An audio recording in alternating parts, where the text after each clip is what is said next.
Tiniyak ng Department of Trade and Industry na nananatiling pasok pa rin sa price guide nila ang presyohan ng school supplies sa Metro Manila. Yan ay lalo't may iba pang naghahabol sa pamimili. Nasa frontline ng balitang yan si Carrie Cator. Isang araw bago ang balik eskwela, nag-ikot si Trade Secretary Cristina Roque sa mga tindahan ng school supplies sa Maynila. Yan ay para tiyakin daw na walang nananamantala sa last minute ng mga namimili ng gamit sa paaralan. Sa Divisoria, kapansin-pansing mas mura ang presyuhan. Ang mga notebook, mas mababa ng hanggang 7 pesos kung ikukumpara sa itinakdang price range ng DTI.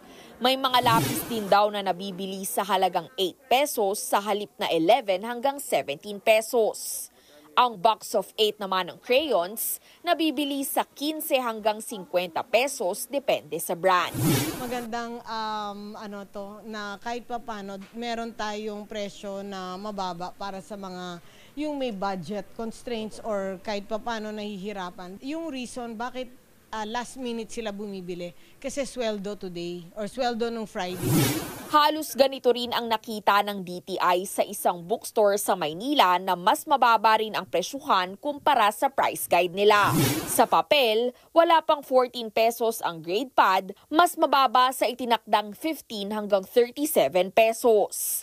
May mga intermediate pad ding mabibili sa 24 hanggang 26 pesos. Kaya ang mamimiling si Leslie dito na rin nag-last minute shopping para sa anak niyang grade 6 student. Tingin ko naman po, abot naman po yung pera kung 1,000. 9 lang po at ang notebook nila. Okay lang po na yung kahit ano lang po siya.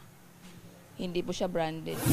Sabi ng manager ng bookstore, wala silang balak magtaas ng presyo hanggang matapos ang mga school opening sa Agosto.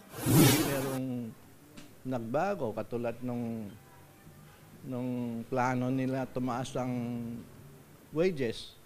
Pag tumaas wages, possible yan. Wala rin naman daw inaasahang dagdag presyo maging sa ibang mga pamilihan.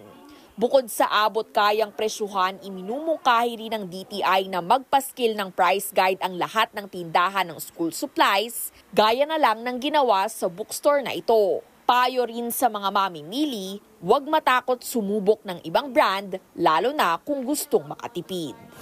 Anong pasok sa presyo na kaya nyo, dun tayo. Let's not always parang live beyond our means or bumili tayo ng mga gamit na hindi natin afford.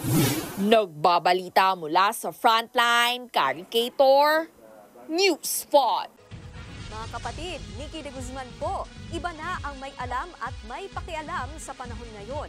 Para sa tuloy-tuloy na balitaan sa Frontline kahit weekend, mag-follow at mag-subscribe sa social media pages ng News 5.